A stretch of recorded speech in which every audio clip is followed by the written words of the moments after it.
네, 여러분 안녕하세요. 노인양 삼육팀입니다. 오늘은 사업주와 종사자 모두가 관심을 가질 만한, 또 가져야 되는 퇴사에 대해서 이야기를 해볼까 합니다. 얼마 전에 80병사 정원의 요양원 원장님께서 이런 말씀하시더라고요. 종사자 고는 것이 정말 쉽지가 않은데, 특히 이제 요양보호사분들이 좀 무섭다는 겁니다. 왜 그러느냐 물어봤더니 좀 싫은 소리를 했나 봐요. 그러니까 바로 그냥 사표를 써가지고 던져버리고 짐 싸서 나가버리더라는 겁니다. 아니 그러면 뭐 저기 새로운 직원을 또 보면 되지 않느냐. 근데 그게 이제 말처럼 쉽지가 않죠. 그리고 조금 내가 또 보겠지만 노인 요양기관들은 그 직원이 배치해야 되는 직원이 딱 정해져 있어요. 한 사람이라도 모자라게 되면 감산 처리 받든가 아니면 나중에 환수를 받게 됩니다. 그래서 요양기관 입장에서는 그 직원이 퇴사하는 것이 상당히 타격이 커요. 그러니까 뭐 규모가 크든 작든 타격받는 건 마찬가지입니다. 그래서 무서웠던 것이죠.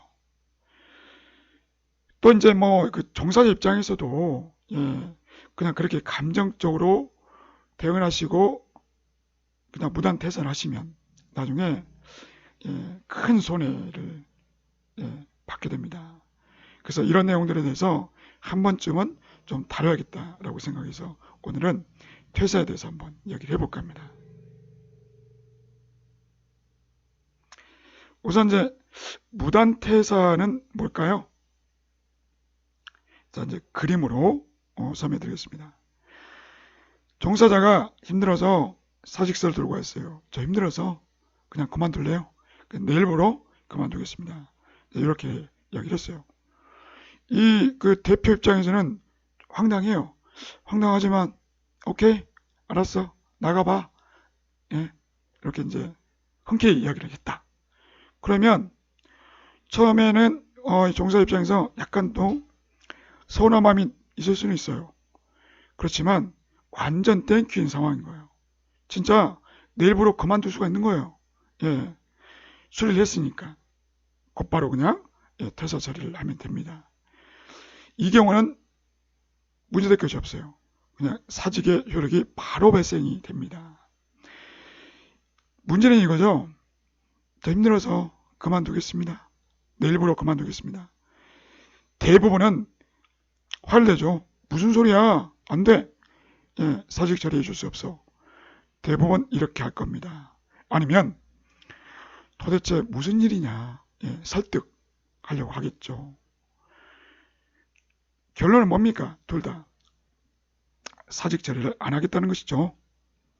그렇게 되면 종사자 입장에서는 지금 당장 일을 그만두고 싶고 또는 일을 그만둬야 되는 상황이라고 한다면 아주 곤란해질 것입니다.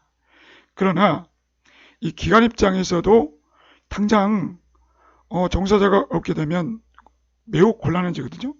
그러니까 이제 첨예하게 이제 대립을 하는 상황입니다. 바로 이제 이 상황이 문제가 된다는 것이죠. 종사자 입장에서는 그냥 사표를 썼으니 이제 뭐 자기 의사 표현을 했으니까 그냥 내일부터 안 나와버리는 겁니다. 그렇게 되면 우리가 뭐라고 그럴까요? 그게 바로 무단 퇴사가 되는 것입니다. 다른 말로 무단 결근이 돼요. 나중에 종사자가 손해를 보게 됩니다. 왜 그런지 또 이제 계속 이어서 보겠습니다. 근로기준법에는 그 해고의 제한만 있지 그 사직을 언제부터 사직이다 이런 내용이 없어요. 왜 그럴까요?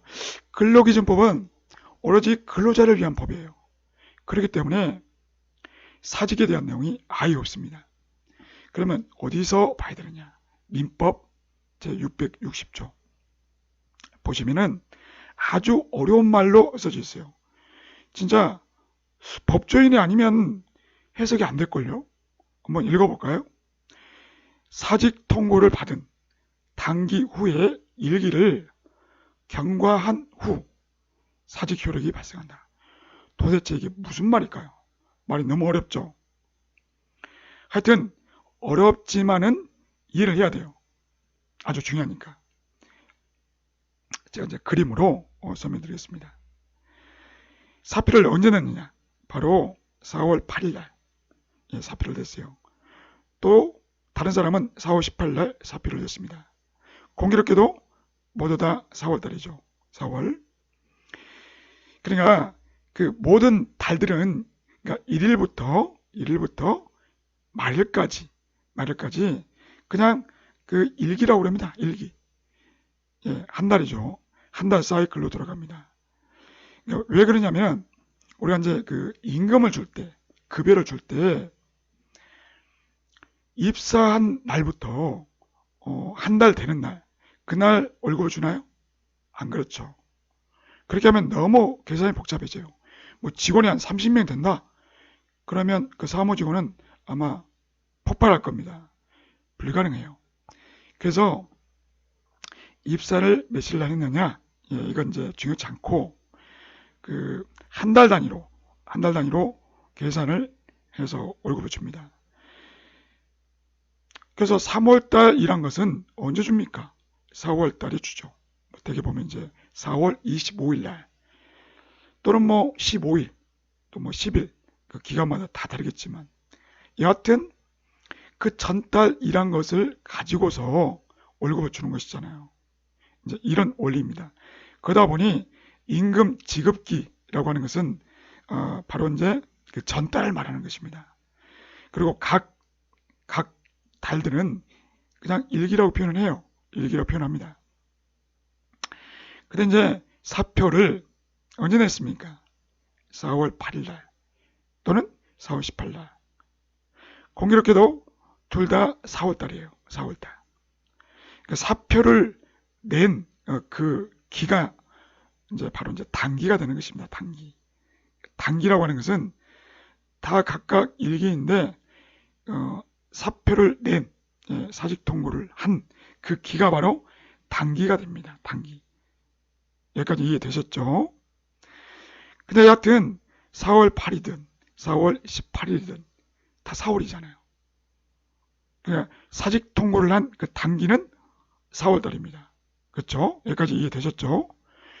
그리고 나서 또 일기를 경과해야 돼요. 그러니까 그 다음에 일기가 뭡니까? 5월 달이잖아요. 5월 달. 그러니까 사표를 낸 달 그 다음 달이 아니고 그 다음 달 시작되는 날 6월 1일이 바로 사직일입니다. 사직일. 그날 사직을 해야 돼요. 또는 그날 이후에 사직을 해야 돼요. 그 전에 사직하면 안 돼요. 예. 6월 1일 사직의 효력이 발생이 된다는 것입니다. 그 말은 뭐냐? 6월 1일 전까지는 이 종사자가 일을 하면 상관이 없는데 일을 안 하게 되면 무단 결근이 돼버려요. 무단 결근. 그러니까 아주 복잡해집니다. 이게 일반적인 사직 효력의 발생 기준입니다. 상당히 어렵지만 그래도 좀 기억을 해주셨으면 좋겠어요. 근데 이제 이렇게 보통은 알고 있지 않고 일반적으로는 취업 규칙, 특히 근로계약서에 뭐라고 써져 있느냐? 퇴사하기 전에 30일 전에만 얘기를 해주라. 그러니까 이제 그 일을 그만두기 한 30일 전에는 꼭 이야기를 해줘야 된다. 이제 그런 내용들이 써져 있죠. 어디에? 근로계약서에 또는 취업규칙에. 그렇기 때문에요. 어떻게 될까요? 앞서 우리가 살펴봤을 때는 거의 뭐 한 2달 가까이 기다려야 했는데 이 경우는 어떨까요? 이 경우는요. 근로자에게 유리하지 않습니까? 그러니까 모든 그 근로와 관련된 법들은 사용자에게 유리한 게 아니라 근로자에게 유리하게 되어 있습니다. 그러니까 표준 취업규칙과 그리고 근로계약서에 이런 내용을 누가 썼어요? 근로자가 쓴 게 아니잖아요. 사업주가 썼잖아요. 그러니까 사업주가 썼으므로 지켜야 되는 것이죠. 자, 이렇게 되면은 굳이 2달 정도 기다릴 필요가 없어요. 딱 30일만 채우고 그냥 나가셔도 돼요. 그러면 무단결근이 아닙니다. 이해되셨죠? 그러니까 이 근로계약서를 확인하셔야 돼요. 근로계약서. 이 말이 있는지 없는지.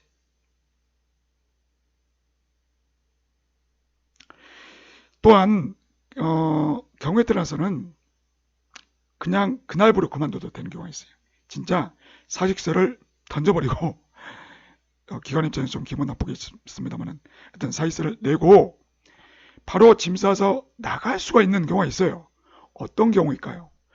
여기는 또 이제 근로기준법이 나와 있습니다. 근로기준법 19조 제17조에 따라 명시된 근로조건이 사실과 다를 경우에 근로자는 근로조건 위반을 이유로 손해배상을 청구할 수 있으며 즉시 근로계약을 해지할 수 있다. 이렇게 나왔습니다. 자, 근로기준법 제17조에 나와 있는 내용이 뭐냐면요. 바로 요겁니다. 근로조건. 그러니까 임금, 소정 근로시간, 휴일, 연차, 유급, 휴가.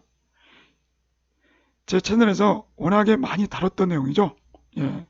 자, 이런 근로조건이 처음에 근로계약서를 쓸 당시 그리고 이제 구두상으로 얘기됐던 그런 내용을 만약에 그 대표가 안 지킨다, 사업주가 안 지킨다, 그러면요, 그걸 빌미로 그냥 그만둬도 돼요. 그만두고 싶었는데 잘됐다 하면서 그만둬도 상관이 없다는 것입니다.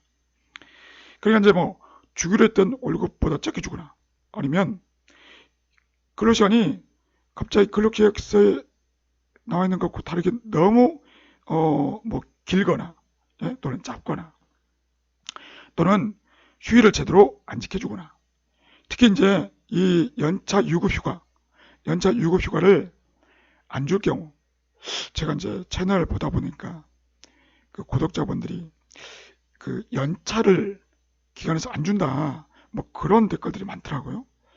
그러면요 솔직하게 말씀드려서 그냥 곧바로 사직할 수 있는 그런 명분이 있는 겁니다. 곧바로 사직할 수가 있어요. 대신 뭐냐, 이걸 확보하셔야 돼요. 증거 자료를 확보하셔야 됩니다. 진짜로 연차를 주지 않았다는 것을 증명할 수가 있어야 돼요. 그러니까 저는 이제 여러분들이 이 말씀을 듣고 오해할 수도 있는데 사업주도 그렇고 종사자도 그렇고 다 똑똑하셔야 돼요. 무슨 말인가 하니 일하다 보면 어떤 상황이 될지 아무도 몰라요.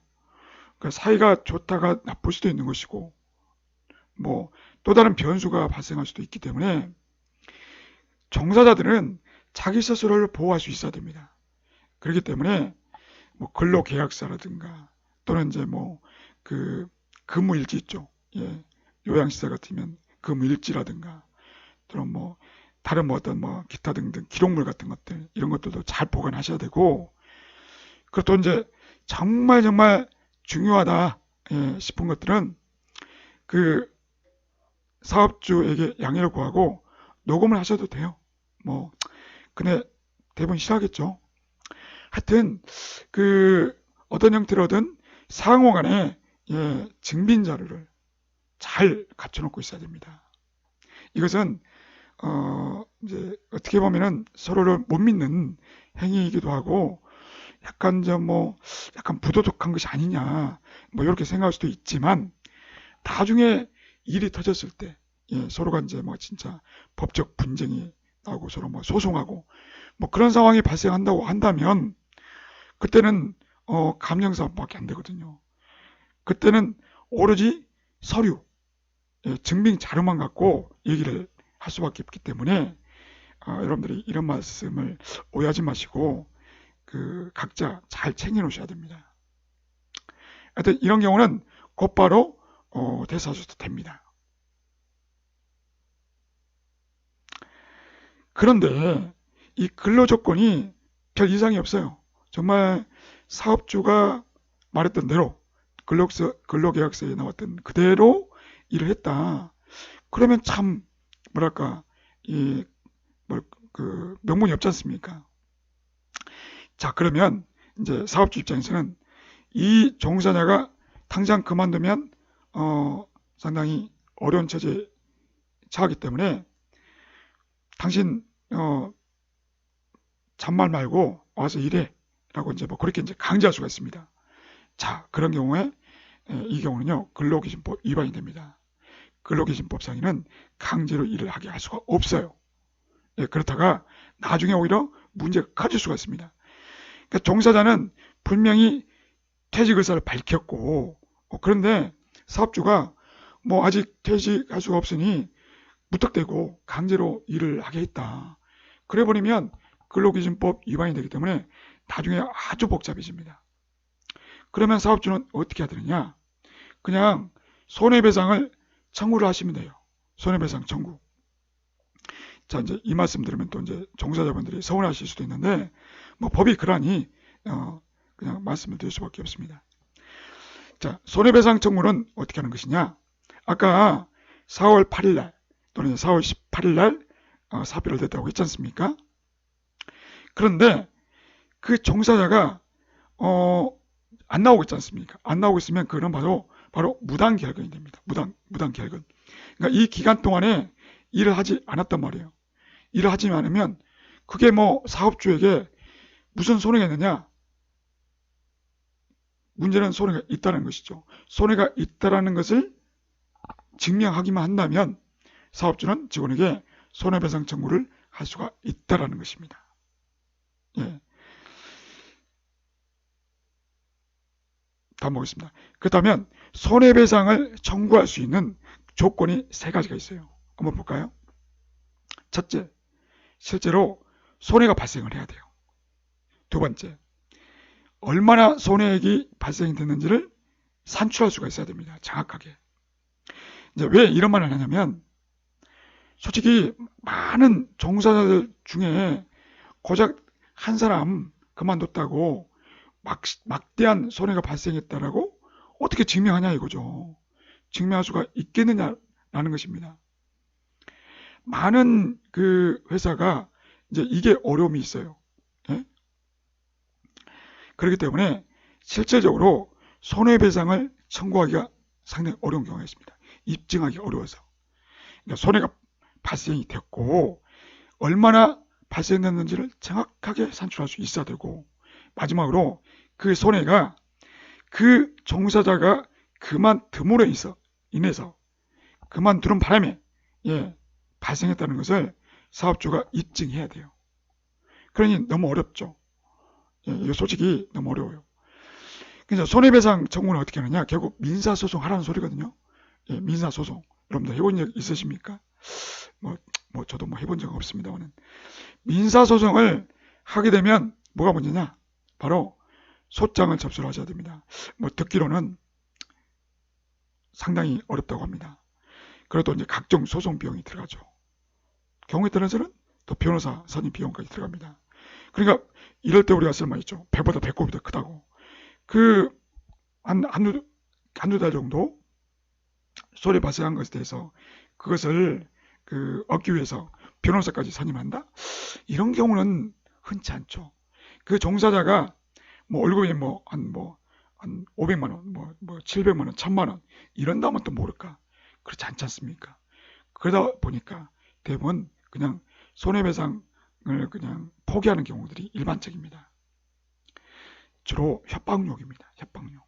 그러니까 종사자들에게 지금 당장 당신이 사직한다 그러면서 안 나오게 되면 나는 바로 손해배상 청구를 할 것이다. 뭐 이런 이야기를 하지 않습니까? 그것은 일종의 협박용이다 라고 볼 수가 있습니다. 실제로는 손해배상 소송을 거의 하지 않아요.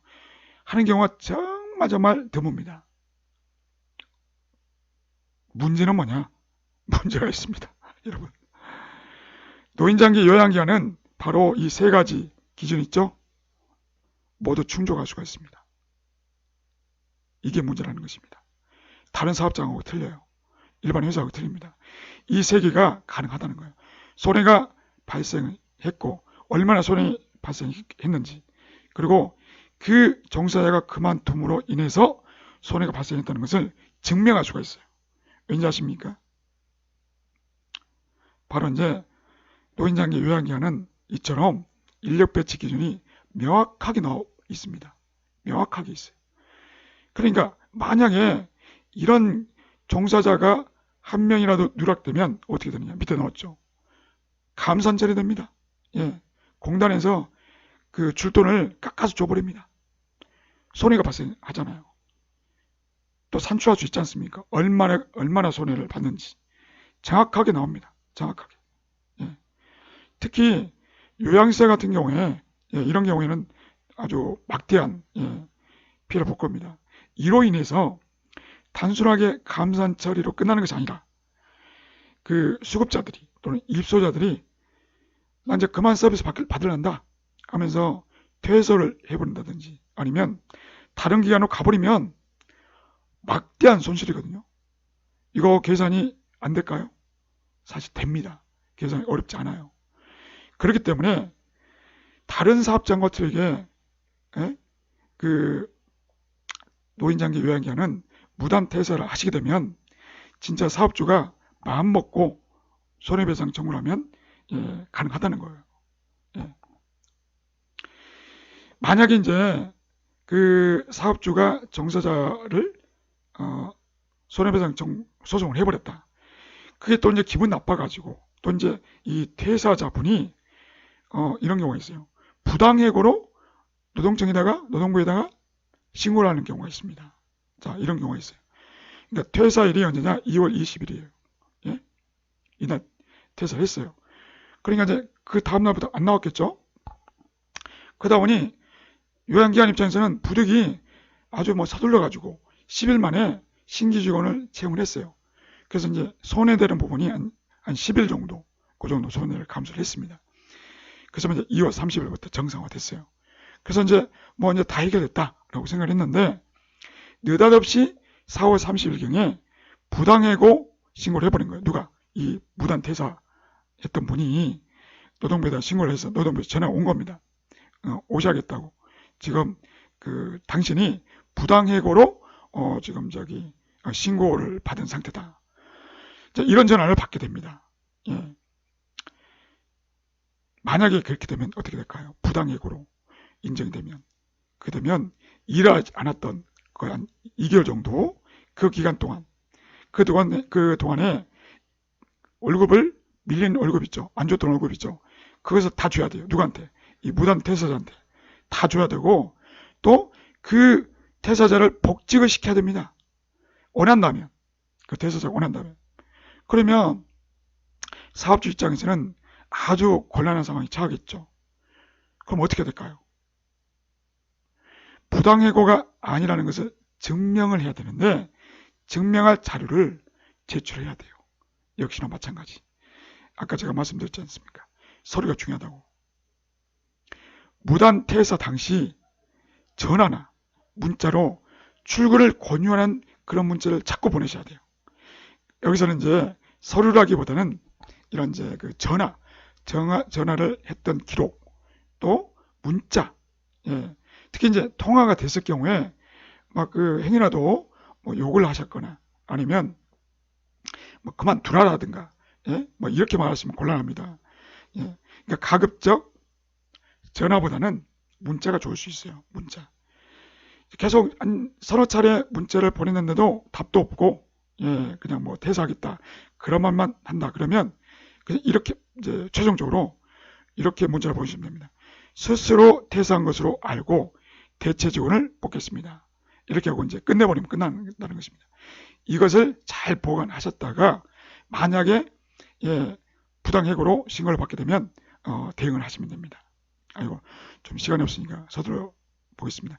그럼 이제 퇴사자 입장에서는 또 좀 고려해야 될 사항이 있습니다. 여러분들이 똑똑하게 퇴사를 해야 된다고 했지 않습니까? 퇴사를 할 때 언제가 유리하냐? 바로 주중에 퇴사하는 게 좋냐? 아니면 그러니까 금요일날 퇴사하는 게 좋을까요? 아니면 주말 지나고 월요일날 퇴사하는 게 좋을까요? 주말 지나고 퇴사하는 것이 유리합니다. 왜 그러느냐? 바로 주말 지나면 주휴수당이라는 것이 추가가 되지 않습니까? 하루치 임금이 추가가 되잖아요. 뭐 이걸 뭐 무시할 수도 어쩔 수 없지만 분명한 것은 하루치 임금을 더 받을 수가 있다는 것이죠. 그러니까 좀 하루 정도 딜레이해서 월요일날 퇴사하는 것이 유리하다. 금요일이 아닌 월요일 퇴사하면 하루치 임금이 추가된다. 그리고 또 이제 그 월요일날 퇴사하는 것이 유리한 이유가 또 하나 있어요. 뭐냐면 퇴사를 하게 되면 그 달에 그 일을 30일 다 채우지 않았지 않습니까? 그러면 요즘은 일할 계산을 합니다. 일할 계산. 일한 만큼만 계산을 하는 것이죠. 자, 10월 날 퇴사를 하게 된다. 그러면 30분의 15가 되니까 딱 반절만 임금을 받을 수가 있겠죠. 그렇지만 주말을 끼고 월요일 날 퇴사를 하게 되면 이 주말은 일을 안 했잖아요. 예? 일을 안 했음에도 불구하고 30분의 18로 일할 계산해서 이틀치 임금을 더 받을 수가 있다는 것입니다.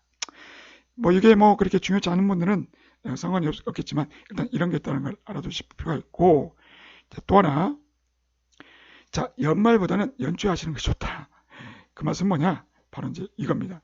명절 수당을 주는 시절 같으면은 이것도 무시할 수가 없습니다. 사실상 설날과 그리고 추석 있지 않습니까?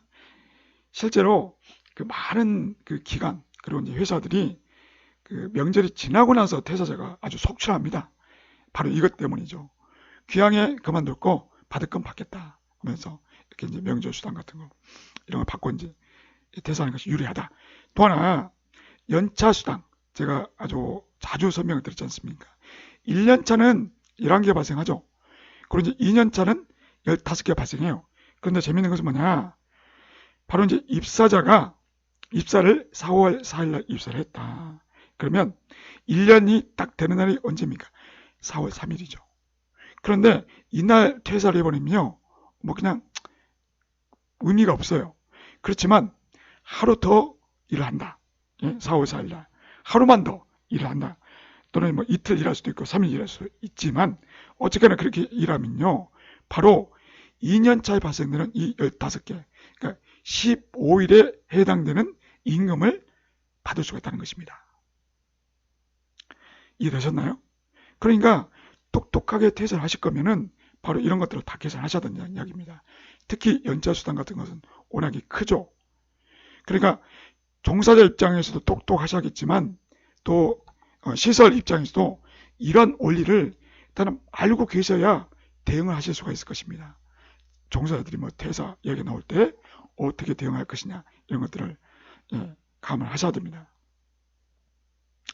네, 이렇게 해서 오늘 빨리 끝내려고 했는데 좀 길어졌네요.